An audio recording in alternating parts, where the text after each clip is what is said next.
It's Seeing Red, the New York Soccer Roundup.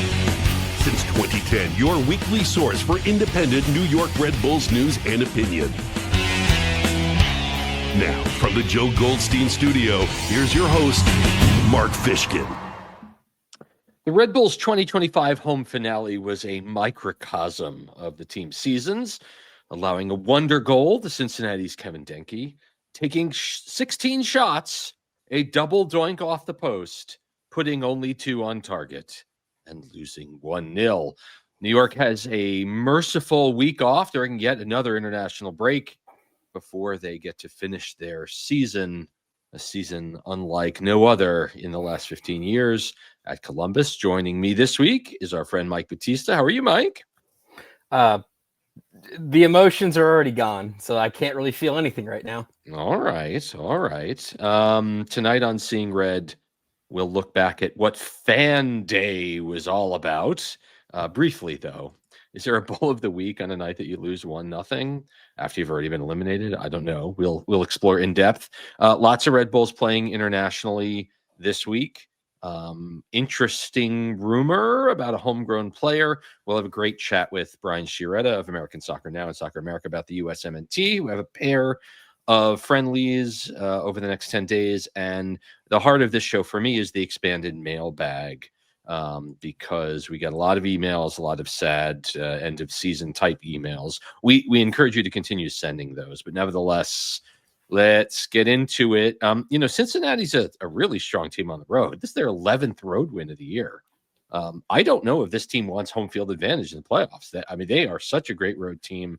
And earlier in the week, Sandro Schwartz shared that he was going to respect the competition, which I thought was good. Basically saying, no, I'm not going to play all my 19 to 22-year-old players. Rather, and assorted teenagers, I'm going to play a strong lineup. And while Tim Parker has certainly worked his way into the starting lineup well over the last month, Alexander Hack hasn't gotten a start in a long time, and playing those two players together with their miles on the odometer and their not exactly breathtaking speed was noted right away on Denkey's goal. Mike, would you say? I would, but it was also the thing that set that up was a bad pass from Sofo, wasn't it? It was. Yes, it was. It was. So, I mean, yeah, you're right. I'm not going to put everything on the fact that we know what Tim Parker is, and Hack, we've seen his limitations this year, but I'm not going to go so far as say like, oh, it was displayed in that, because that was a breakdown of he's a forward, but he's kind of playing in the back because he's a midfielder. So that was just a breakdown of the midfield. I'll put that more on them than the center backs not being good as last year, which we've been talking about for the past couple months. All year. Watching the two of them, though, somewhat haplessly trying to get onto Denkey's foot side listen, this was a wonder goal. It was a phenomenal goal. You make the argument it's goal of the week. I don't know if it's goal of the year contender. It's a very, very good goal by Denkey, who is a player that has scored a lot of very good goals this season. What, for me, yes, Sofo on the turnover, but watching these two try to grab at the air to scrape to try to catch up to this guy who's holding the ball away from them was not great. Nevertheless, after the goal, Cincinnati gives up possession to the Red Bulls, takes 6 more shots over the next hour or so. The Red Bulls again took 16 shots in this game. 83rd minute, a double doink with Wiki and Julian Hall hitting the post. But even the Red Bulls win the XG battle here, 1-0.6. But on fan night, I don't think there was any more appropriate score given the gap in quality between the two teams. Can we talk about the fact that it was fan appreciation night and they took away the word? No. It was originally on the schedule fan appreciation night. And then in the last couple of weeks, they took away the word appreciation. It just became fan night. You can look it up. And that Wouldn't every night be fan night, Mike, at a sporting event? Every night is fan night because the fans come. But Yeah. Red Bull's saying, "Now we don't appreciate you." The bucket hats couldn't save them. The 24 fans from Auxilia 1 and whoever came for FC Cincinnati, great guys, by the way. Great guys and girls, by the way.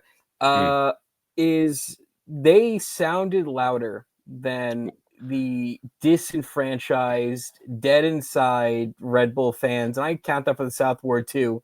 When I know 1/3 of the South Ward is currently under sanctioning for jumping over the fence, but the fact of the matter is that this felt, I wouldn't say it was a funeral. It was and a it wake. it was a wake. It wasn't a celebration of life, I'll tell you that much. No. But it was just a lot of people who were there to be there, and then just a couple of "Let's go Red Bull" chants, and then as the game went on, it was dead silent.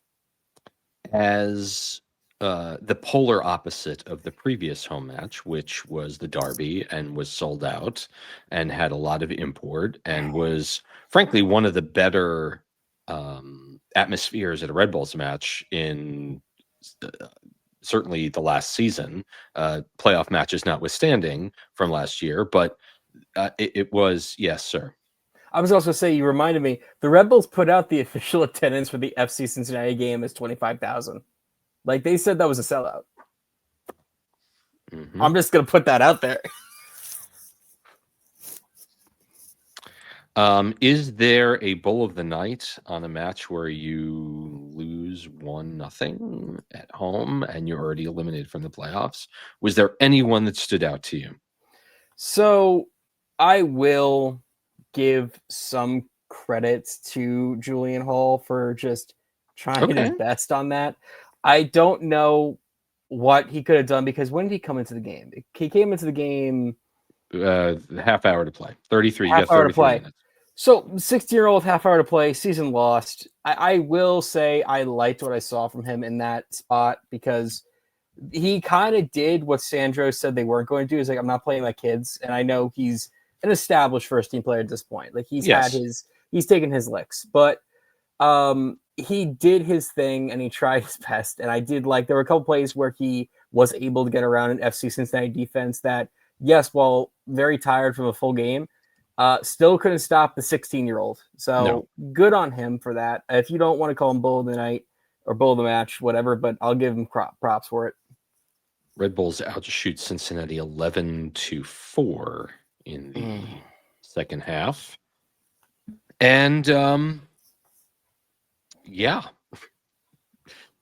Red Bull fans don't have to watch their team at home this year. I honestly had forgotten all about the international break and sent out an incorrect tweet on Blue Sky saying that Chupo, after his call-up, would clearly miss Decision Day before being informed that, no, Decision Day isn't this weekend. Red Bull fans have to, this team has to practice for 2 full weeks now to prepare themselves for a game that means nothing to them. And oh, by the way, it's Darlington Nagbe's last game in MLS ever in Columbus next week. So even more. And of course, Columbus is trying to get right and get out of the playoff, the play-in spot. So yeah, I'm not expecting big things on the road. We know the last time this team had to play the last game of the season already eliminated. They dropped the 5 spot on Toronto. So, but I'm not expecting much. Let's move on, shall we? Can we move on? Let's move on. Thanks, man. Plenty of international call-ups to the Red Bulls this week. Julian Hall and Tanner Rossborough and Aiden Stokes were called into a U.S. men's national team, youth national team, U17 training camp in Georgia. That's nice. That's going on right now. They're there right now. Chupo was selected for the Cameroonian national team. They have a game today against Mauritius. I would imagine this game has already been played. Let's see. Yeah, this game's already been played. Mauritius. Don't see it right now. They had a 2-0 win. Oh, wow. In the game. And Chupo came off. Chupo played 85 minutes in this game. Did he get anything? He did not score, but good for Chupo. 85 minutes in Mauritius today. Well done. They also play Angola at home on the 13th. Wiki Carmona was called into the Venezuelan national team. How? And here's something interesting. So the team, Venezuela, has friendlies this week. They play Argentina on Friday in Miami because, as we know, Messi doesn't want to go. Messi was also scheduled to play in Chicago with Argentina this week, and that has been changed because I don't think Messi wants any attention in Chicago, specifically due to political decisions. So they're playing both their games in Miami this week. Wiki will play Belize at SeatGeek Stadium. It'll be interesting to see if the Venezuelan team wants to move that game out of. They're playing at SeatGeek on Is that the 14th. That other Argentina game wasn't it against Puerto Rico? Yes. How did they line that one up? All right. Yeah. I mean, that's still terrible to hear, but honestly, those are interesting games for Venezuela. And this is a Venezuelan team that was this close to finally advancing to another round of qualifying, and they're the only team in South America to never qualify for a World Cup. So they're on the brink, deciding to use this window to use more MLS players and saying Wiki it's an interesting move, Colin. Let's see if it pulls out. Yeah, right. Andy Rojas has been called in the Costa Rica national team. He's been with that team for a number of opportunities. They go to Honduras on Thursday and they play Nicaragua at home on Monday. So hope Andy Rojas gets some play. Yeah. Yes. No. Yeah. I'm checking the standings. I'm actually curious because I forgot about CONCACAF qualifying because it's so different this time around. Yeah. You can keep talking. I'm going to look it up. Okay, you'll look it up. Great. Your favorite Polish second division player and mine, Wiktor Bogasz, has been called into the Polish U21 national team for Euro qualifying. They play Friday, October 10th against Montenegro and then go to Sweden on Tuesday. So Bogasz obviously has been injured of late. Curious about that call-up, given his lack of playing time, and perhaps he'll play, maybe he won't. And then Dennis Yengar joins the Norwegian U21 national team. They have a friendly against Spain on Friday in Spain as their U21 Euro qualifying, I guess, is having a break their group. So, yes, sir. Did you get the Costa Rican story? Yeah, so I found their settings right now. They have a game against Honduras on the 9th tomorrow, and then they play Nicaragua on the 13th.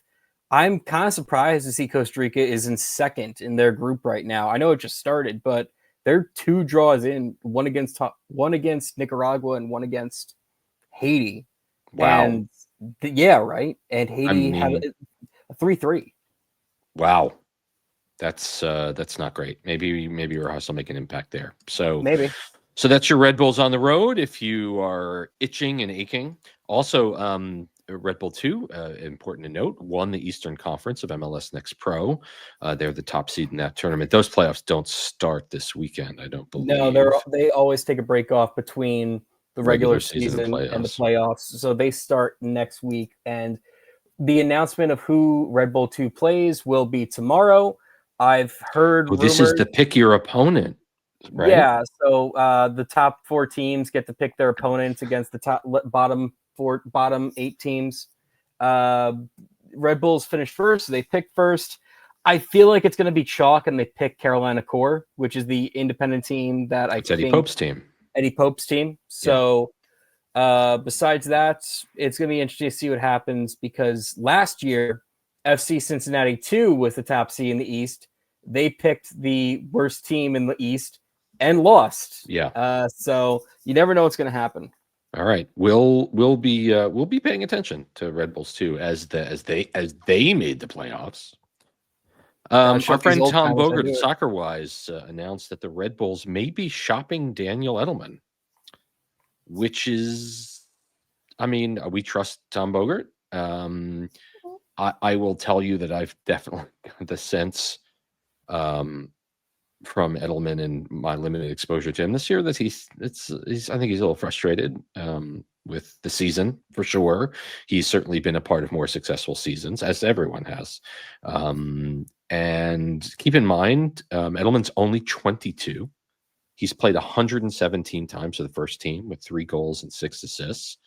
And down the stretch, he lost his starting job as Berggren and Ronnie Donkor kind of took over at the 6. And so I guess the question for you is, Mike, would moving along or making the jump or taking the next step be a good thing for Edelman right now? There's two ways to look at this.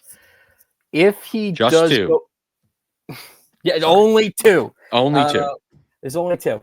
The way I see it is that he could do well in Europe if given the right circumstances. I don't know if that's within the Red Bull sphere, but I think he could go to like a 2 Bundesliga team or a lower division English team and do well there. And I'm not saying he can't be Prem or Bundesliga, but I'm saying like I wouldn't throw him into that mix right away. He's not ready for that. But if you put him in Europe, I think there are definitely places where he can do well. The other thing I think is that he still has not played for the U.S. men's national team, and I'm pretty sure he's eligible to play for Israel. And that is something where he's mentioned that, like, hey, it's a possibility. If he goes to Europe, that doorway opens a bit farther wide. So, if you're not going to get your shot with the U.S. men's national team, or if they just keep, leaving you on red and you have another option to be on a national team, not a bad choice. No, it's not a bad choice. I will tell you, there are certainly calls for Israel being suspended from UEFA right now. Again, due to political issues that we are not going to touch here with a 10-foot pole, but nevertheless, an interesting opportunity. All right, when we're back on Seeing Red, we're going to speak to your friend and mine, Brian Sciaretta of American Soccer Now. So please keep it here, won't you? Thanks.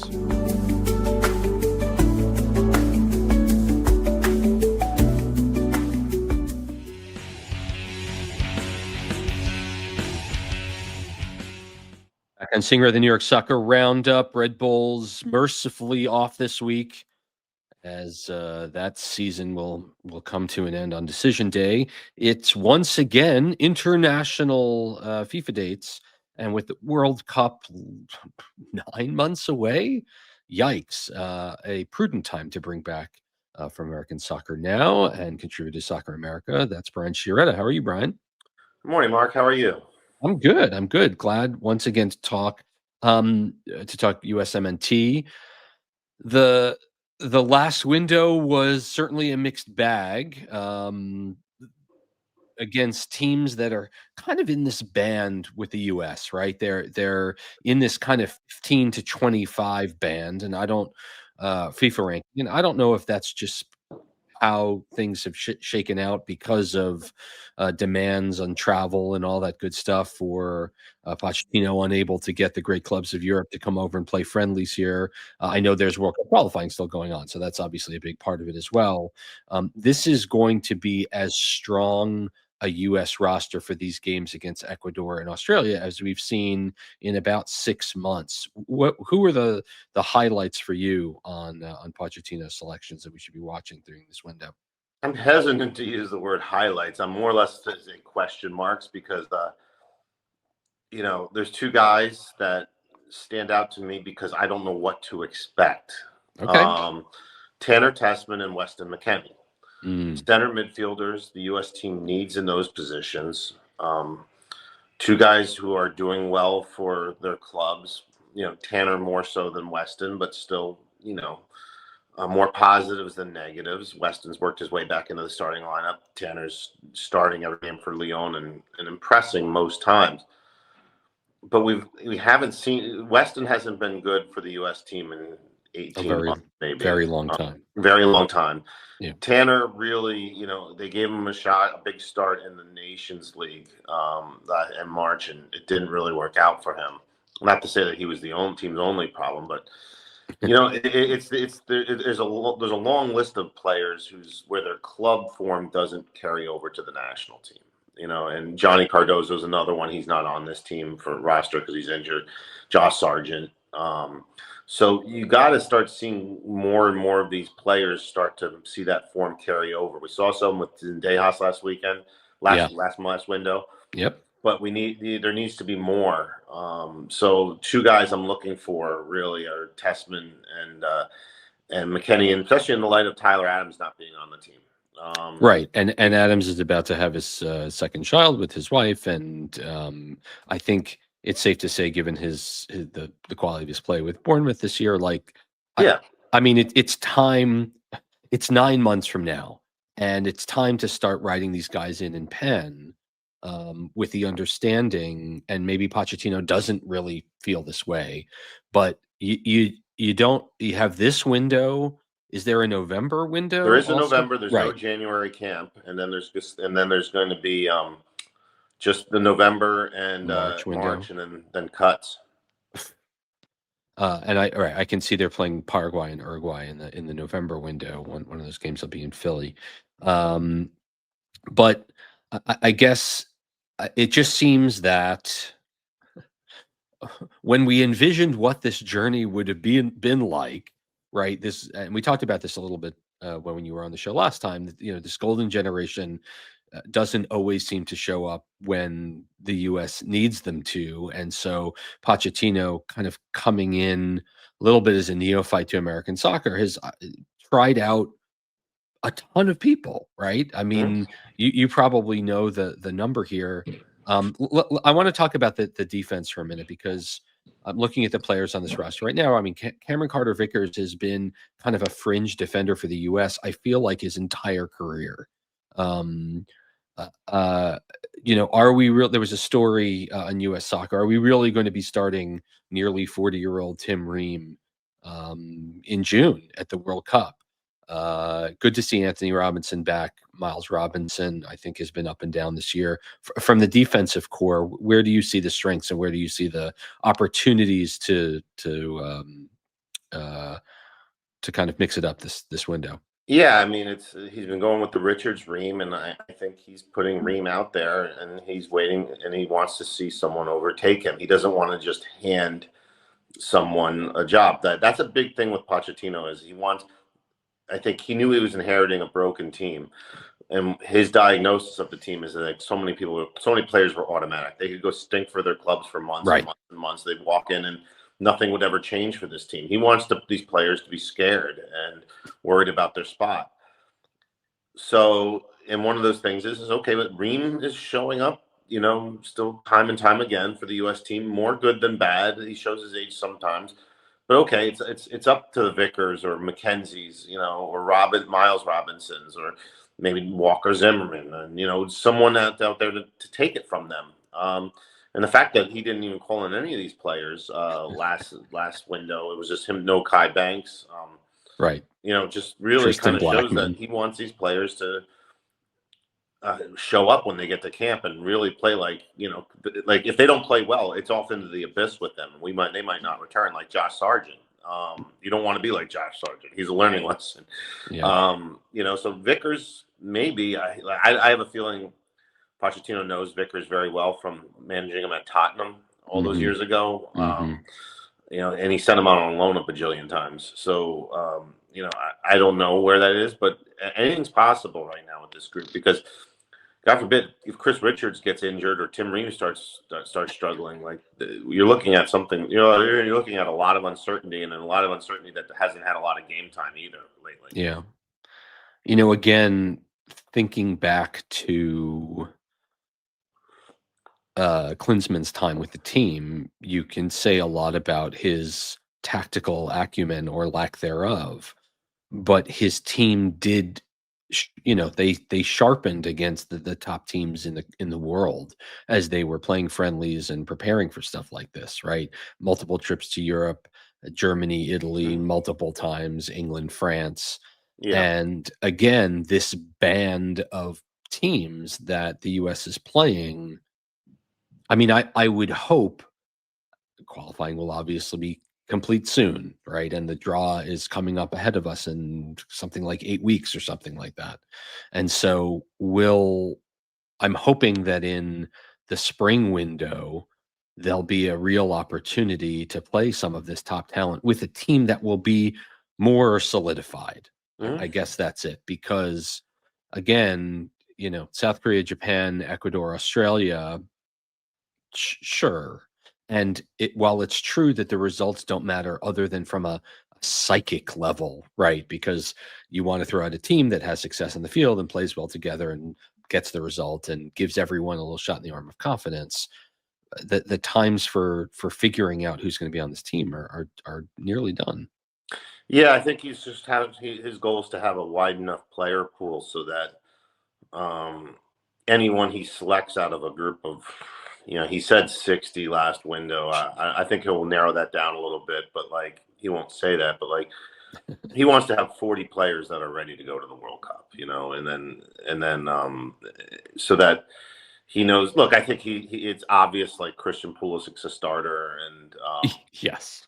But there's a lot of things out there that this team you just don't know. Anthony Robinson, he's been hurt for most of this year. I'd be shocked if he goes 180 minutes. I think he's going to play maybe 90 in this window. That's just a guess. You just go around this team every position except for Pulisic, and it's a mystery. And maybe Chris Richards is the other one I would say is a real lock, and Tyler, but maybe 3 locks on the team I think, or he can put in pen to start, but everything else is up for grabs.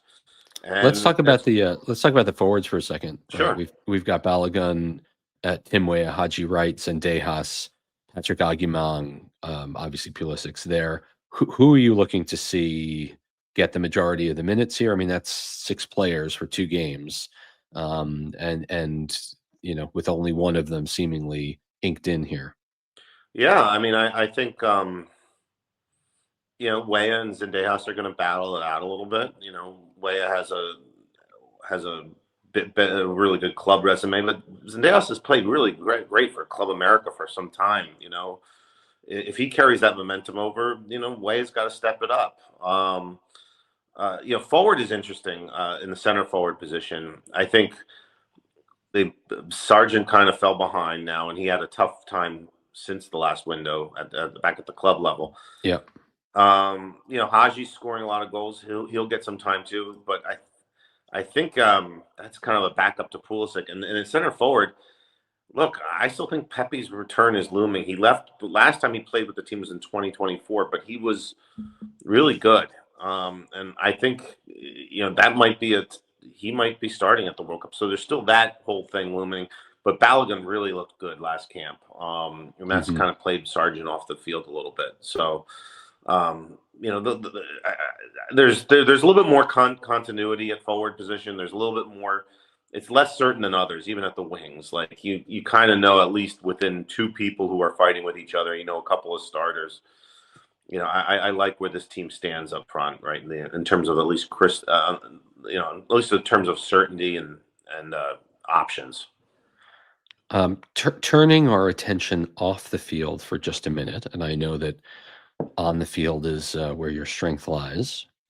The tickets are slowly being released for public sale. The lottery is producing imagery and information about what FIFA is actually charging for these games, which are Super Bowl levels every single game.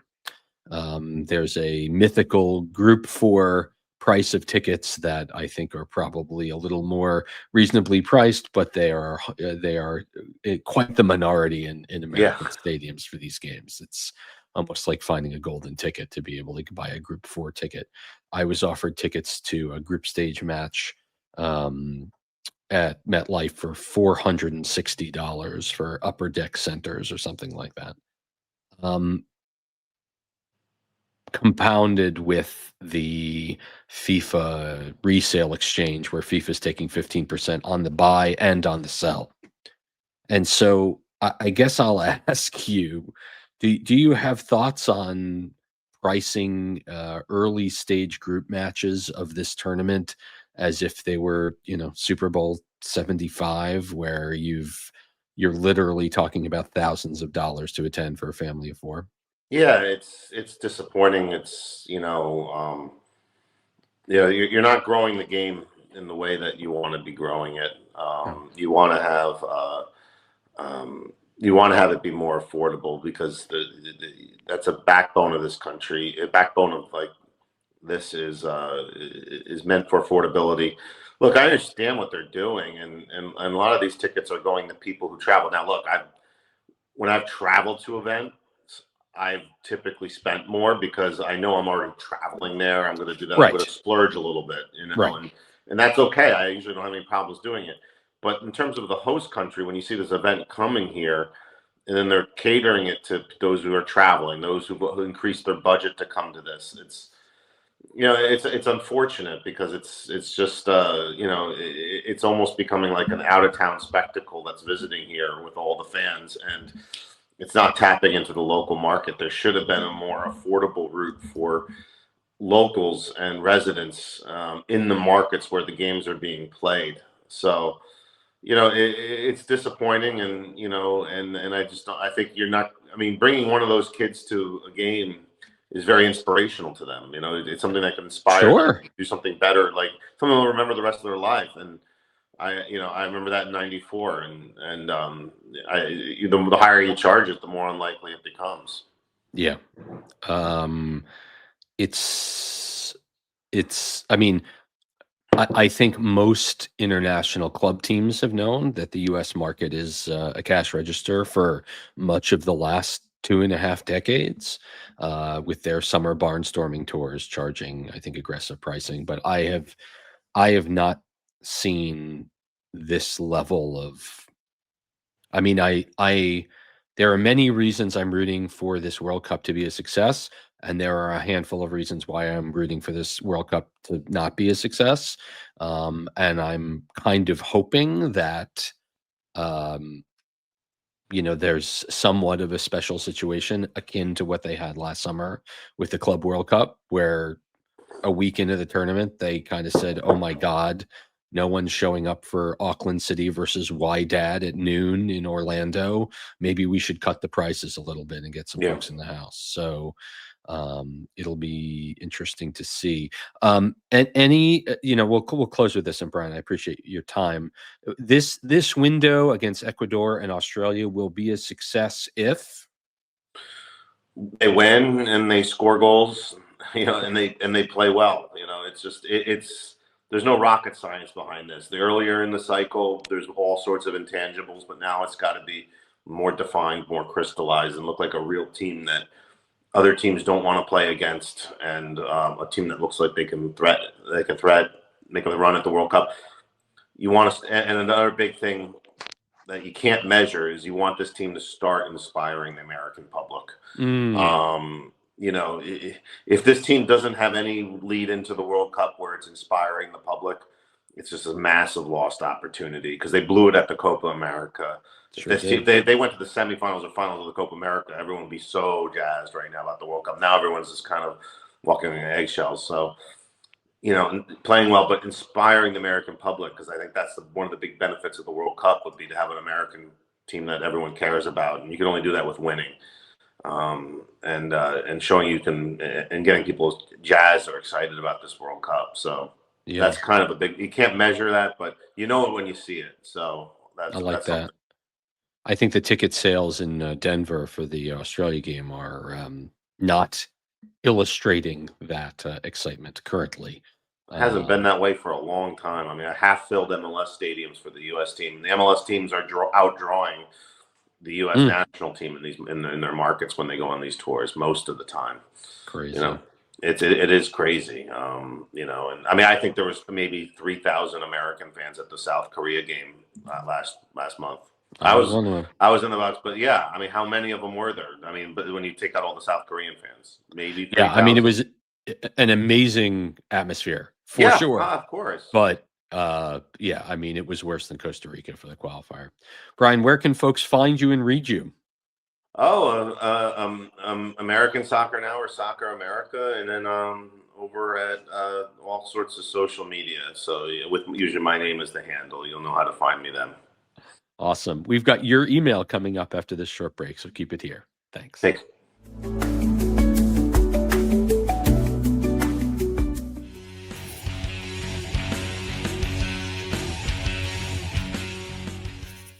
Just a reminder that we will be back next week after the Decision Day match at Columbus, and then we will kind of do a season ender where we'll give some final ratings for each of the players. It'll also be interesting to see, I think, when we compare how these guys were doing at the middle of the season, because I thought at that point that the playoffs were more likely than not. And as New York bumbled and stumbled their way down the out of the playoff chute, it'll be interesting to see what comes up. You can write us anytime, seeingredny@gmail.com. This show in particular, 1, 2, 3, 4, 5, 6 emails. We wanted to make sure that we got your voices out there. And let's begin. Jordan Glass, friend of the show, says, "Morning, Mark and Mike. Well, that's it. The streak is over." This was written after the loss, Miami's loss to Chicago. Has this season been a disappointment? Sure. Were they technically as good or better points-wise than last year? Sure. I don't think that's the case anymore. Did they add in what they needed to contend against a better East? Nope. Oh, and injuries. That's the story of the Red Bulls in 25. As upsetting as it is, it does continue the trend of Red Bull Global Soccer. Not sure if you're aware or other listeners are aware, but if you look at Red Bull Global, the top 3 teams all have had upsetting runs. Last season, Leipzig did not qualify for any competition for the first time since being promoted to the Bundesliga 9 years ago. Salzburg barely finished second last year in Austria and are playing in the Europa League for the first time in a decade. And I know we Americans don't care about the other teams. I guarantee you there are people that care about the other Red Bull teams. I am not one of them. But this global organization has given investment into a new training facility, bringing in Jurgen Klopp and him actually spending time in New Jersey. We need to realize that Red Bull is here and here to stay. And I, for one, am happy about that. Maybe next season, maybe this season is a wake-up call. Maybe we see the 1 to 2 pieces needed that'll come in next year, and Red Bulls will be competing for the cup just like they did last season. Have we forgotten that? Sorry to ramble on, but with the season done, here's who I think should be moved on. Now, keep in mind, and we talked about this last week, none of these players are free agents. So the players that I'm about to mention from Jordan are all under contract for next year. Wiki Carmona, Lewis Morgan, Raheem Edwards, Dennis Yengar, Serge Goma. A certain German winger who shall remain nameless would replace 4 of these listed, but I don't see him coming to MLS. He's even starting to get some playing time in Germany, not much, but it sounds like he may find his footing with Leipzig again. Thank you for all you do. Maybe a down time to be a Red Bulls fan, but I look forward to the conversations every week. Best, Jordan. Thoughts on Jordan's email about the players that are all under contract that he'd like to see moved on? First off, shout out Red Bull Salzburg, who did finish second, because who was their head coach at the time? It was good old Gerhard Struber. Oh, wow. Yeah. So, it's interesting because you can't get rid of these guys. Moved on. Yeah. Who's going to buy Morgan right now? No. You could try and sell Gengar because I feel like he has done well. How old is he again? I think he's 22 or 23. So no, I'm sorry. He's younger because he's on the Euro 21 under 21 squad. Because I'm surprised. I shouldn't say surprised, but the Red Bulls didn't have any players named in the MLS 22 under 22. That's right. Yeah. Which is a rarity. It's a rarity. It's the first time it's happened since like the mid 2010s. Back when it was like the 24 under 24. But I'm surprised he didn't make it because he's been good. I'm surprised Sofo didn't make it either, but that's besides the point. I'm sorry. Yengar's been good. I just want to make sure I heard you right. Maybe my expectations are low, but that's fine. But I haven't had a problem with him. I don't think he's made an impact at all, frankly. I mean, he can look. The thing that we were sold on Yengar was his speed makes him a game changer, right? And so often this year, and to be fair, he hasn't played a whole lot, but when he's gotten the ball in attacking positions, whether it's a lack of courage or whether it's whatever, we just haven't seen him do anything. He's a sideways backwards passer. So I'm looking up he played in 20 games. He played 700 minutes with 2 goals and an assist. He is in the 15th percentile for shots taken in 2025 among attacking mids and wingers. 15th. He is in the 20th percentile in XAG, which is expected assisted goals. He is in the 4th percentile in successful take-ons because he does not take anyone on, and he is not successful. This was not my goal coming into this email, Mike. Hey, can I just say, sometimes it in my mouth and I don't know what's going to come out. Because I was like, I just wanted to say that I don't, he's been fine, whatever. And I accidentally said, oh, I'm surprised he wasn't on that. You're right. I'm just going to say that I don't think he's been as terrible as other players, which that's my point. I don't know if you move on from him. The only reason I say you move on from Ngoma is because he's injury prone. Edwards has so many issues. Of the 5 players here, I would move on from him the least.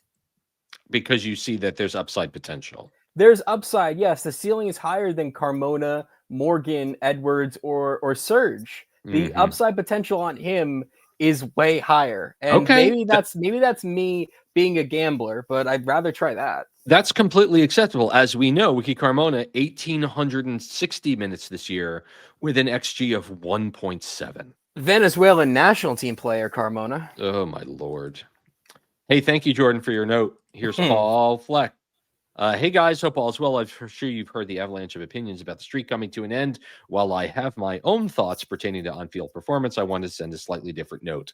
Attending the Red Member Snap and Sign event last night with my kids reminded me of an important and perhaps the most important lesson that often gets lost in the heat of the moment. These players aren't just abstract figures, they're human beings. Their profession naturally exposes them to criticism, and I'll be the first to admit I have strong opinions about the product on the field, but events where the fans, and especially young fans, get to connect with players are vital for remembering that humanity.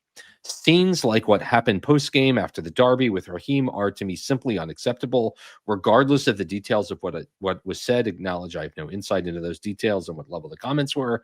We all can have opinions about performance without personally attacking the players we are there to support.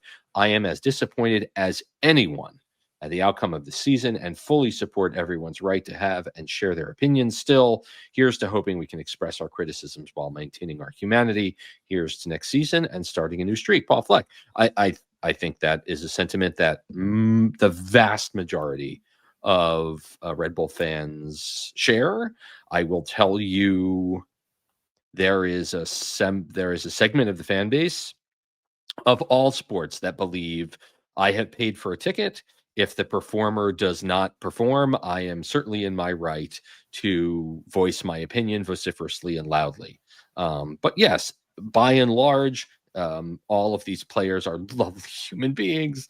And, when they don't succeed, I guess I would just ask you to think about a time at work where you didn't perform to your utmost abilities and 25,000 people didn't boo you off the field. I presume.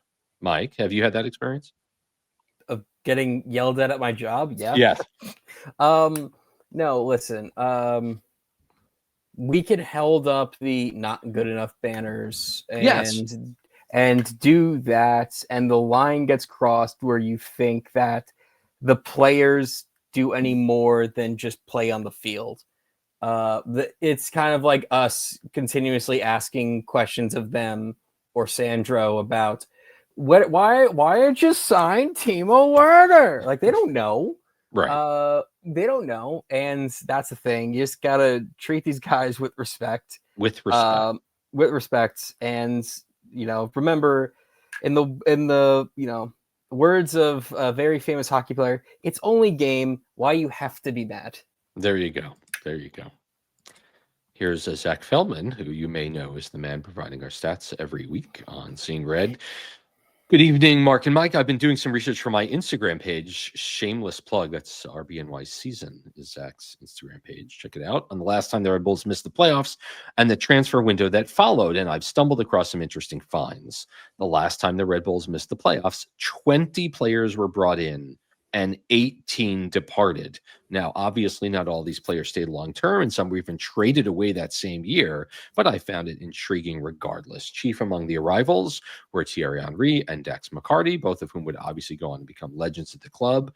The club only made an effort to bring in not only Thierry Henry as a star, but also Rafa Marquez, who obviously did not pan out, but at least was a display that they had ambition. Not only that, the club made some statements with departures, with Juan Pablo Angel being shipped off after 2010. He played in the home playoff game against San Jose that year. Both Mike Petke and Seth Stamler departing. I'm getting to the question. Don't worry, he says. While this was not a hard reset, it was a statement window with some key pieces sprinkled in with a little bit of stardust, leading to the most successful period in club history. I guess my question is, do you believe the club will do this again?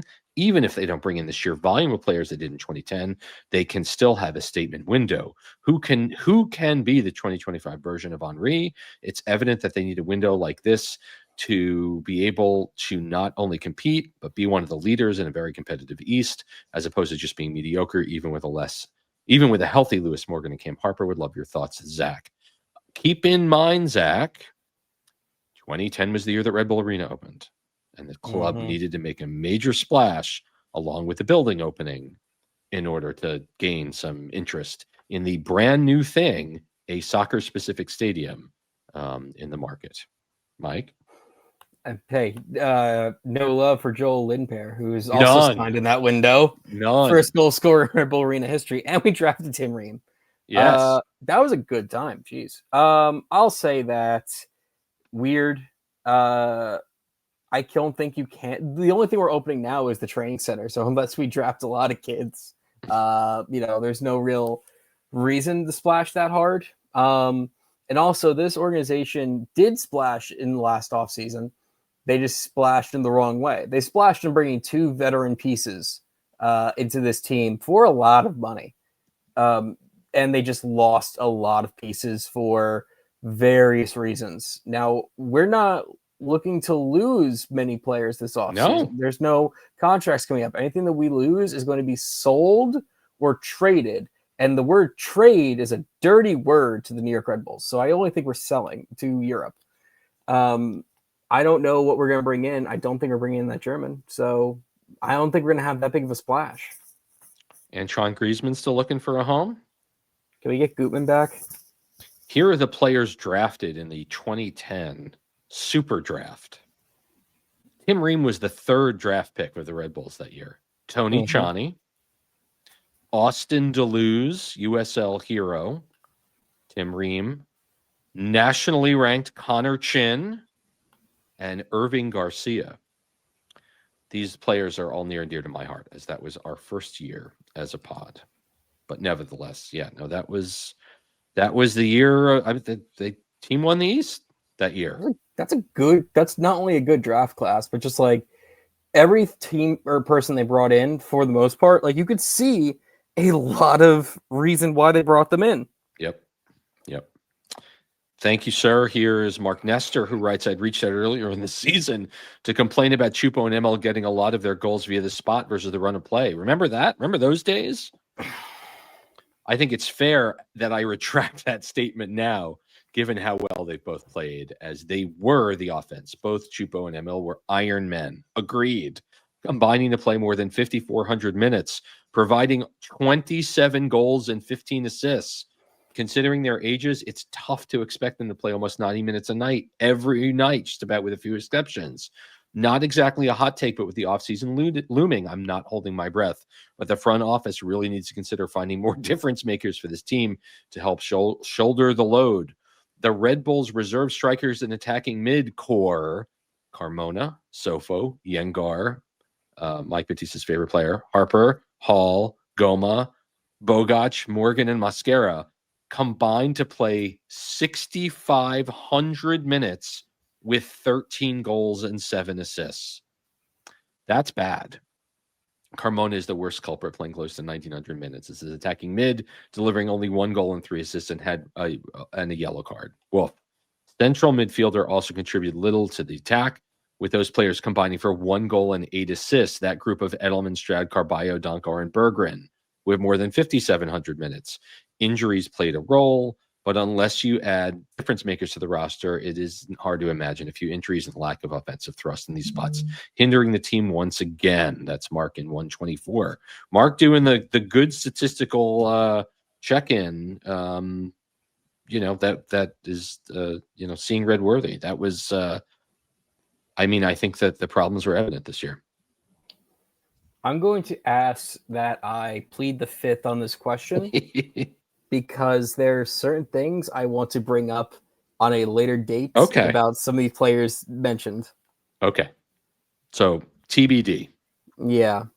Thank you for your email, Mark. 2 to go. Here's Nick Bartica, frequent flyer, who writes, Mark and company, to state the obvious, this is not the ending any of us wanted. For this season, I have a feeling there'll be other emails in which folks are venting their frustrations or lamenting the many things that did not go right for this team.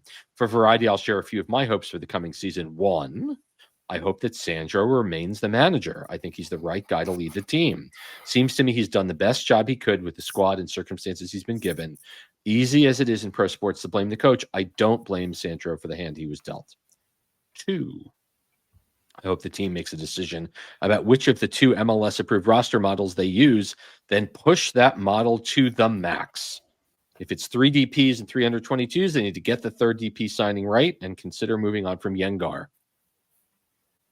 Teams that succeed in MLS get impact contributions from their U22 players. Currently, we're only getting this from Ayla. Bogac, I'd give more time. If it's 2 DPs and 4 U22s, they need to bring in that 4th U22, and it's got to be a hit. Even in this case, they should consider moving on from Yengar, unless they're going to give him the minutes that are currently being allocated to Wiki. He has to be in the lineup regularly, or we're massively wasting a U22 slot. 3, mostly for his sake, but also for ours, I'm hoping for the good health of Lewis Morgan. I don't think he was the magic bullet that would have fixed this team's issues this year, but no question, the team is better with him in the lineup. And 4, I hope most probably in vain, they can bring back Carlos Coronel. That's Nick. Now, we know Carlos was given the captain's armband in the home finale. I don't see any outcome that has Coronel returning to the team. I think he's played his last game at Red Bull at Sports Illustrated Stadium, and I think he will play his final game for the team in Columbus next week. Thank you so very much for your service, Carlos. I mean, just tremendous. We'll talk about that news when we eventually get to it. Mike. Yeah.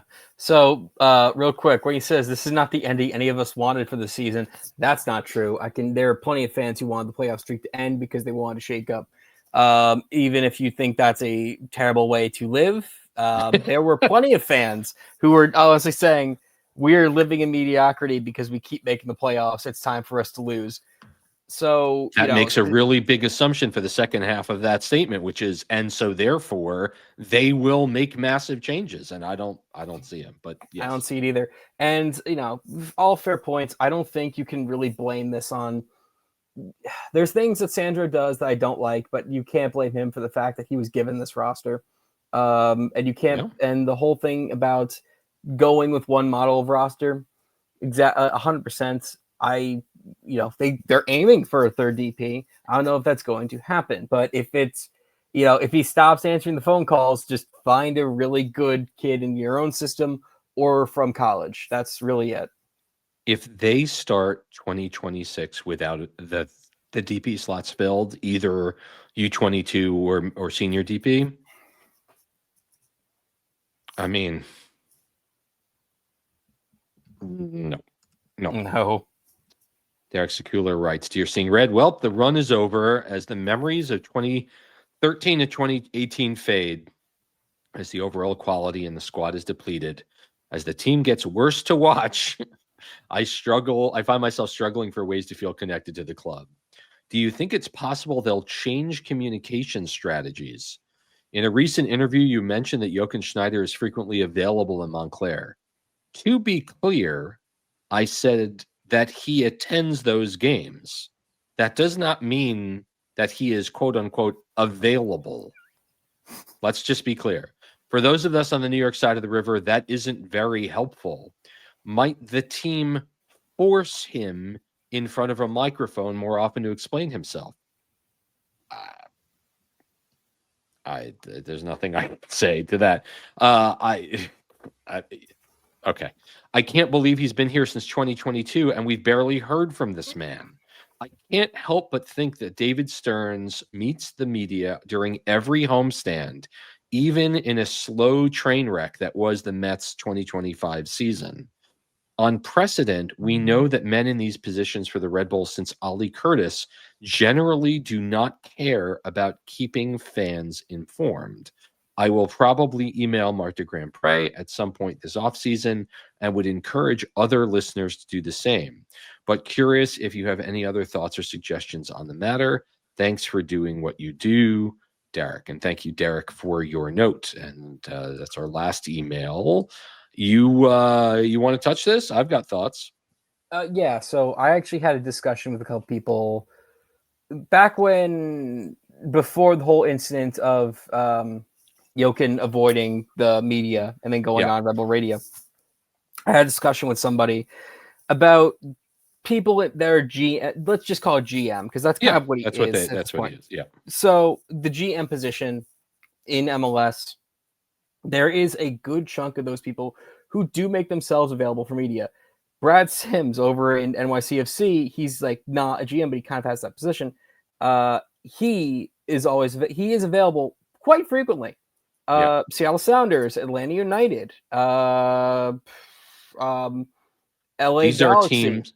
These are teams that, in general, it can be argued have ambition. Yeah, and to see Red Bull constantly not do it, it's frustrating. I'm not saying that, sideswiping him at a Red Bull 2 game is going to work out for you, buddy. But hey, it's a free country. But nothing's really going to change on that front because that's just not the way this business does. We don't even have a clear org chart of what this team is. You can have so many people with titles that it gets confusing of who does what. I think, Julian's focus is on the first team. No, that's okay. There are so many people in this org and how it relates back to Red Bull Global. Yeah. And that's what I mean. I see. Okay. Yeah. I'm not saying we don't know what Julian does. And we know generally what head of sport is. And then there's all the Red Bull 2 people. I'm not saying there's that. It's just, okay, but how much can they actually do before Red Bull Global? That's the whole thing. So I can understand why he doesn't go in front of a mic. Because you believe that he's kind of doing the best with what he has. And I don't think they want to be as transparent to say, in the early days of this ownership, there was the notion that the New York team would go annually to Salzburg, to Red Bull Mountain, and ask Dietrich, holding out a bag and say, please, sir, can I have, X millions of dollars to run my operation? And again, with the understanding that Red Bull Soccer is one of 150 properties that Red Bull funds, from Flugtag to Crash Dice to Air Race to Music Academy to hockey teams, and of course, Red Bull Global Soccer, and oh, by the way, F1. And so, in my interview last summer with Jokin, and we were certainly pleased to be the only folks that got that interview here on Seeing Red, he pretty much said, well, and I'm grabbing his phrase, I'm pulling it out of what he said, but I don't think they often get to go back and ask for more in the middle of the season. And that's why, New York only had $4 million to pay for Timo Werner, and Werner wanted 10, and that wasn't going to work out, right? And it wasn't just meet me in the middle and say 7 and we're done. I honestly don't know if the team had more. What I think the core of Derek's question is, why do they do it like this? Why isn't Jokin or Julian speaking to the press, not even for us, but just for the fans? If think about that for a minute. the fact that Red Bull fans, in order to hear from the GM this year, had to go and find the interview on Red Bull's radio. And I'm unsure. And again, Red Bull's team, if I'm wrong, I'd be first to admit it. I don't know if Red Bull socials pointed to that interview. I think it was just, hey, we're going to do this over here now. And Okay. if you're a paying customer and you want a picture of the big picture, it doesn't matter if they talk to us. I mean, I thought that Harmon and Jolly did a solid job with the understanding that they all work for Red Bull. I just have more of an issue that he was unwilling to take questions from people outside of his organization about what he's doing. And this email from Derek is exactly the point.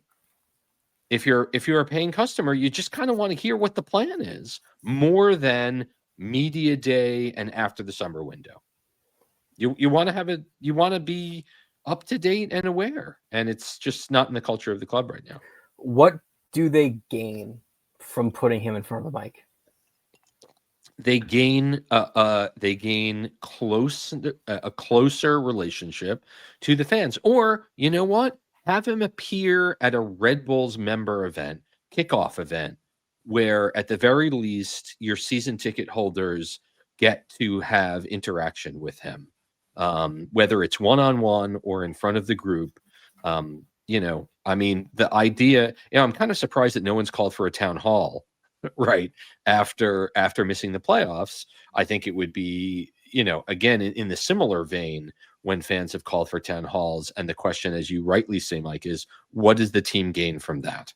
Right. But the thing is also, I don't think he gained. So you said a deeper connection. What was the thing you said? A deeper what? Yeah, a clear understanding of what the project is, of how this is supposed to work. You can post as many times that you want that you're canceling your Red membership. You could show, you could post on social media. You could say, I'm never coming back. At the end of the day, social media is not the real world. And That's right. They need to physically see Sports Illustrated Stadium, Red Bull Arena, not being like not profitable, but they need to see like a large D-tank in like that to actually start carrying. Because right now, there's no difference in him not going in front of the mic versus going in front of the mic, except making people annoyed that he's not saying what they want. I don't think there's anything. Go ahead. I would subtly disagree. I think there are points of going in front of the mic. And if it's a lack of transparency, if they simply don't want to say, we don't have any more money from Red Bull Global this year, and I understand why they may not want to say that, I don't know. Like, would you rather hear that out loud, or would you rather just presume that on Discord or Reddit or your chat group with your Red Bull buddies? I don't know. I mean, don't worry, guys. Hype House is coming. The Hype House and all that other stuff. From what I understand, the Hype House is a sell up for season ticket holders, that you need to step up and buy that if you want to get in the Hype House. I think it's over Hype House. Sorry. Okay. All right. We've come to an end of another super fantastic bubble plastic Seeing Red number 632. Certainly want to thank Brian Sciaretta for stopping by. Enjoy the international games, the U.S. Taking on Australia and Ecuador and Australia over the next little while, with so many of the big boys with the team as now it gets serious.